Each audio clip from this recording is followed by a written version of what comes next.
Have you ever pondered what transpires when sailors traverse the equatorial line? This invisible belt wrapping our Earth, the equator, has held a unique place in seafaring lore for centuries. It's not just a geographical demarcation, but a rite of passage, a journey from being a polywog, a sailor who has never crossed the equator, to becoming a shellback, a seasoned mariner who has made the crossing. This transformation is not a quiet, unnoticed event. Oh no, it's marked with age-old rituals, some jovial, others grueling, but all intended to test the mettle of the sailor and prepare them for the challenges that lie ahead. From Neptune's court to the royal barber, these rituals add a layer of mystique and camaraderie to the arduous life at sea. Crossing the equator isn't just about navigating the seas, it's a momentous occasion steeped in rich seafaring tradition. So, how do sailors know when they've crossed this invisible line? In the past, sailors relied heavily on celestial navigation, a method that involves observing the positions of the sun, moon, planets, and stars to determine their position. The North Star, for instance, was a reliable guide for sailors in the northern hemisphere. As they sailed south, the North Star would sink lower in the sky, disappearing completely once they crossed the equator. Meanwhile, sailors would begin to see the Southern Cross, a constellation visible only from the southern hemisphere. The height of the sun at noon was another vital clue. When it was directly overhead, sailors knew they were at the equator.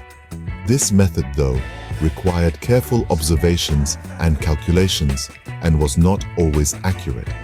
Fast forward to today, and the art of navigation has evolved drastically. Modern sailors have a variety of high-tech tools at their disposal. Foremost among them is the Global Positioning System, or GPS, which uses a network of satellites to provide precise location information. With a GPS, sailors can know their exact latitude and longitude, and thus can easily determine when they've crossed the equator. Other electronic navigation systems, such as chart plotters and marine radars, also help sailors track their position and navigate safely, even in unfamiliar waters or poor visibility.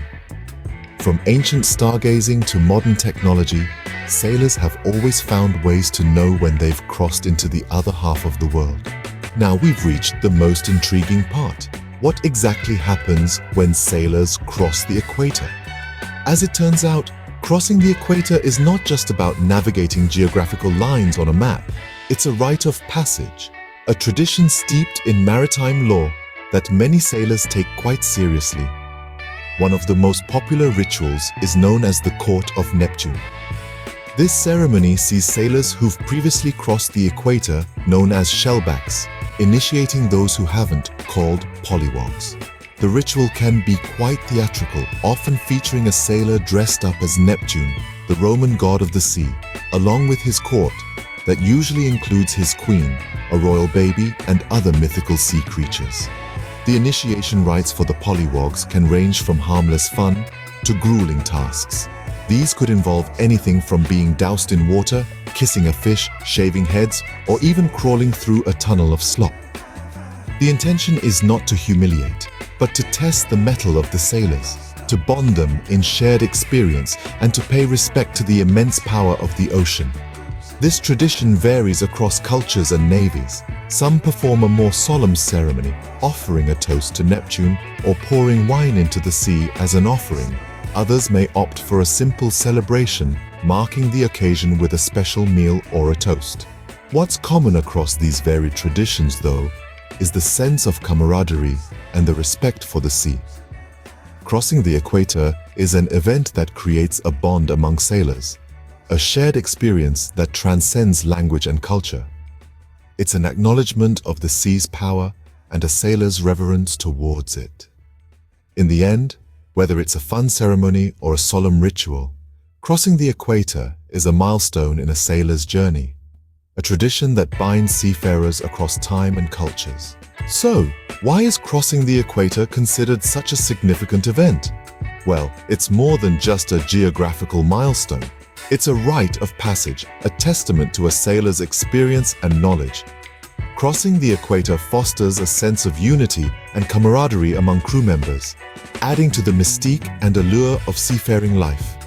It's a shared experience that binds sailors together, regardless of their background or nationality. In the vast and unforgiving ocean, crossing the equator stands as a testament to a sailor's skill, resilience, and shared sense of adventure.